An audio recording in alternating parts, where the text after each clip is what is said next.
93. Et le fait que vous soyez tous nombreux, et tout le monde attend cette conférence depuis, j'ai pas envie de dire depuis ma nomination, mais depuis tant d'années. Il faut remettre le contexte en 93. En 93, il y a l'arrêt Haussmann. L'arrêt Haussmann, c'est les marchés qui sont fermés. Et je suis joueur de 2e division à Alès, en France. On a dit que la fédération était venue me chercher, c'est pas vrai. Mon cousin, qui travaillait à la presse, a poussé la fédération pour venir en disant que mon petit-neveu était un joueur de talent. Je suis venu, et à ce moment-là, vous connaissez le sélectionneur, vous connaissez l'équipe de l'époque. Si je n'avais aucun intérêt et aucune envie de venir, je ne serais pas venu. Je suis venu. L'accueil a été ce qu'il a été. La suite, vous la connaissez, je n'ai pas joué. Si vous me demandez si j'ai une réunion avec le sélectionneur qui a beaucoup parlé depuis, pour qui j'ai énormément de respect, je n'ai pas le souvenir d'avoir eu une réunion avec lui. Vous ne dites pas, vous laissez pas. Alors pourquoi j'étais sur le banc et pourquoi je me suis échauffé une demi-heure? Binational, pourquoi vous en parlez autant aujourd'hui? Je vais vous dire pourquoi, et c'est mon avis. C'est peut-être pas celui qui va vous faire plaisir, mais c'est mon avis. J'étais le premier. Mais en étant le premier, est-ce que j'ai été bien accueilli? Est-ce que j'ai été bien vu? Est-ce qu'on m'a donné ma chance? On m'a dit, ou on m'a fait comprendre, que les joueurs tunisiens étaient peut-être meilleurs que le joueur qui jouait en Tunisie. Et je vais vous dire la vérité, je pense qu'il avait raison. Et le sélectionneur de l'époque, avec qui je vous dis, ni avant, ni pendant, ni après, j'ai eu une réunion quelconque, face-to-face, pour discuter de ce qui pourrait être la suite en équipe nationale. Mais pourquoi on en parle? On en parle parce que pendant 18 mois, on n'a jamais parlé de moi. J'étais joueur de 2e division, anonyme. Il n'y a pas les réseaux sociaux, il n'y a pas le téléphone portable, il n'y a pas Internet. Il y a un match tous les dimanches à l'équipe du dimanche, et il y a un petit Tunisien qui joue là-bas. Mais quand je vais à Auxerre, et que je commence à éclater, personne n'est revenu vers moi. Est-ce que quelqu'un est revenu vers moi de la fédération? Non. Et d'un coup, vous avez la sélection française, le pays où je suis né, qui me sélectionne pour le championnat d'Europe. Pour le championnat d'Europe. Et c'était assez amusant, parce que dans cette équipe de 96-98, il y a eu énormément de binationaux. Franco-algérien, franco-portugais, espagnol, etc., etc., etc., ce qui a été la grande force de l'équipe de France de l'époque. Et ça a commencé à parler. Il y a beaucoup de Tunisiens qui ont été fiers pour moi, de ma carrière en tant que joueur, qui m'ont félicité, qui m'ont suivi quand les matchs étaient de la Serie A, et c'était bien après. On n'est pas revenu là-dessus. Je peux tout accepter. J'ai absolument pas le besoin de me justifier et encore moins de m'excuser. Mais moi, je sais ce qui s'est passé en 93. Je vais vous faire une confidence. Tout le monde sait ici qu'en 98, j'ai pas fait la Coupe du Monde. Est-ce que vous avez entendu Sabri Lamouchi critiquer Aimé Jacquet? Est-ce que vous avez entendu Sabri Lamouchi faire un commentaire sur la Tunisie? Non. Sabri Lamouchi fait son chemin le plus discrètement possible, mais qu'on ne manque pas de respect à l'homme que je suis et à l'amour que j'ai pour ce que je fais et ce que je suis. Après, beaucoup de gens parlent. Je suis content d'être ici et de répondre à toutes les questions. Ça, c'était 93. La suite, avec Youssef Msekni et Ferjani Sassi. Ferjani Sassi n'a jamais été mon joueur. Il n'a jamais été avec moi à Douai. Concernant Youssef, oui, mais Youssef arrivait en fin de cycle à Douai et les dirigeants de club ont donné une option que j'ai validée parce que Youssef est probablement le dernier top joueur capable de faire la différence à tout moment quand il était à son prime. C'est pas moi qui vais vous raconter ça. Youssef Msekni, il a Dilamouchi à droite et Dilamouchi à gauche. On peut dire ce qu'on veut, c'est un top joueur. On peut même critiquer ses choix. Il est allé au Qatar, il aurait été en Europe, il aurait été un magnifique joueur. Il est revenu, Je suis très content pour le championnat tunisien, je suis très content pour lui. Je sais malheureusement qu'il a vécu un moment difficile. Je suis de tout cœur avec lui. J'espère juste qu'il donnera à son club le maximum, qu'il retrouvera le plaisir de terrain, parce que c'est un joueur qui, sur une situation, peu importe la situation, il est capable de faire la différence.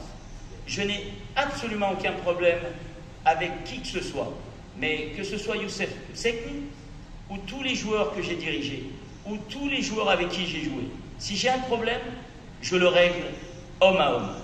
Je n'ai pas eu de problème, il y a eu des choix qui ont été faits, et il n'y a absolument aucun regret sur ces choix-là. Concernant Ferjani, qui est un capitaine de l'équipe nationale exemplaire, je n'ai jamais eu l'occasion de discuter avec lui, je ne l'ai jamais rencontré, et je ne l'ai jamais dirigé. Donc je ne peux pas répondre à cette question, mais je sais tout ce qu'il a apporté au football tunisien. كمان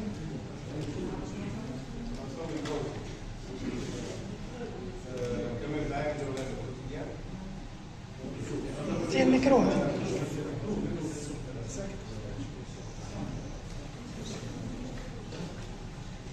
Kamel Zaïm, journal Le Quotidien. Je veux revenir au match de préparation de l'équipe nationale. Les 4 matchs amicaux, vous voulez dire? Oui. Le tirage au sort nous a mis face au Japon. D'habitude, lorsqu'on a le Japon, on essaie d'avoir un match amical avec la Corée du Sud. Et lorsqu'on a la Corée du Sud, vice-versa, on cherche un match amical contre le Japon. Là, il n'y a ni le Japon, ni la Corée, parce que son football ressemble beaucoup à celui du Japon. Comment expliquer ce choix? Pourquoi ne pas avoir opté pour un match contre la Corée du Sud?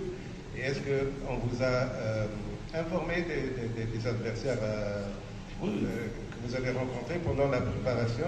Est-ce que vous étiez d'accord? Merci. C'est une excellente question et vous avez totalement raison. En règle générale, et vous savez que j'ai été sélectionneur d'une autre nation, que j'ai fait la Coupe du Monde, et c'est comme ça qu'on procédait. Mais j'aimerais revenir sur un petit détail quand même qui a son importance.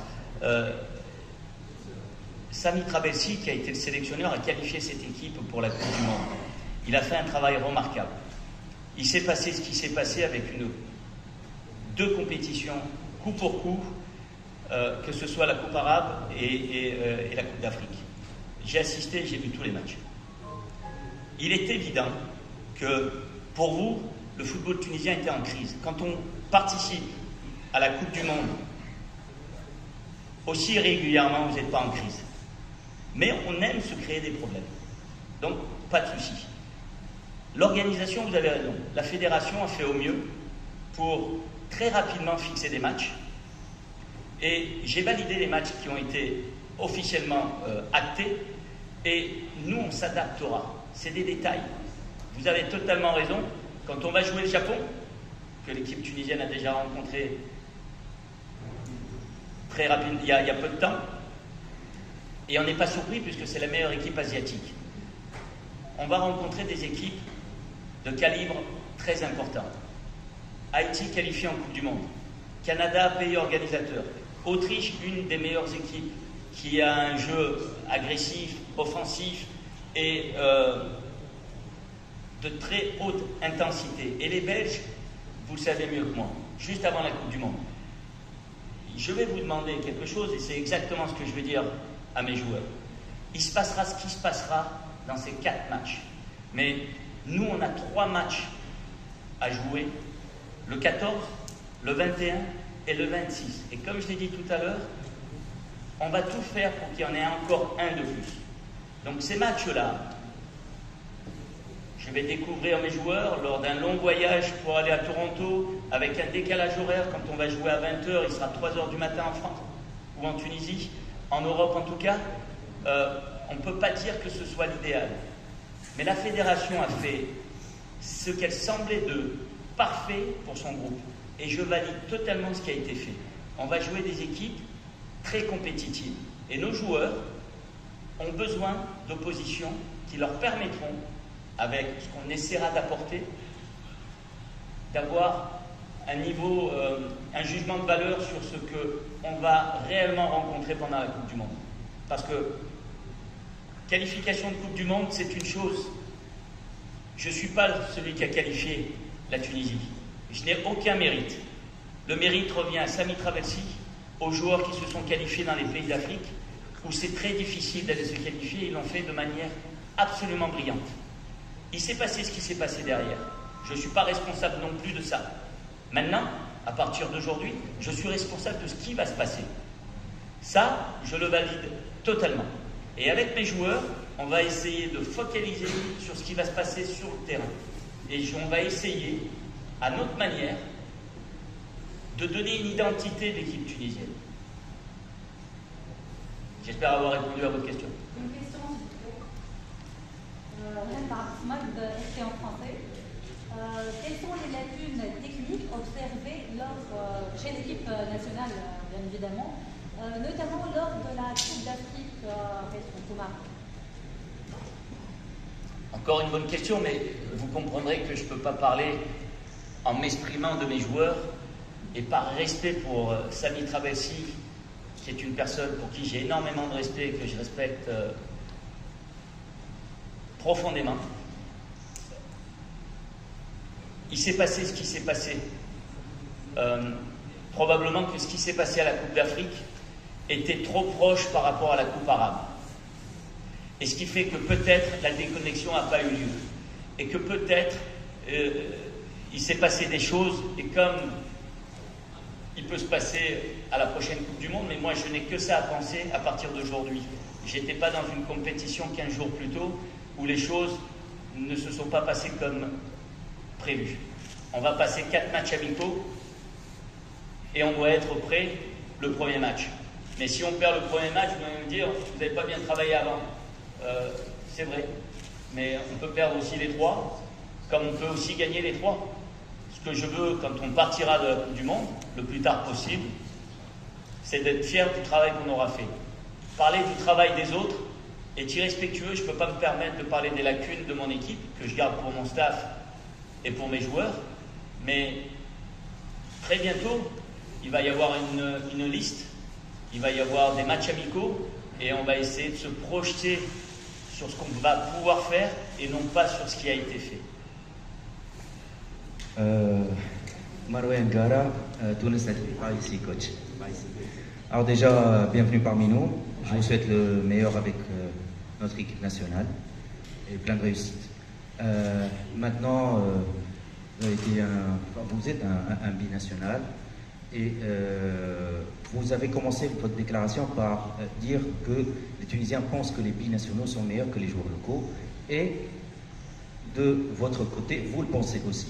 Du moins, c'est ce que j'ai cru comprendre. Après, ma question, c'est que lors des dernières échéances, notre équipe nationale a essentiellement été composée par des binationaux. Comment vous expliquez, donc, selon vous, moi je vais m'exprimer tel que je le pense, comme vous. Pour moi, pour presque l'ensemble des Tunisiens, c'est un fiasco. C'est un peu notre France bulgare. Et les deux, non, c'est un ressenti. C'est un ressenti. France Bulgarie, ils n'ont pas fait la Coupe du Monde. Oui, c'est vrai. C'est vrai. Mais je comprends. Pardon. Voilà, c'est plus un ressenti que par rapport à quelle est la performance. Maintenant, quelle est votre analyse? Puisqu'il y a toujours eu des binationaux en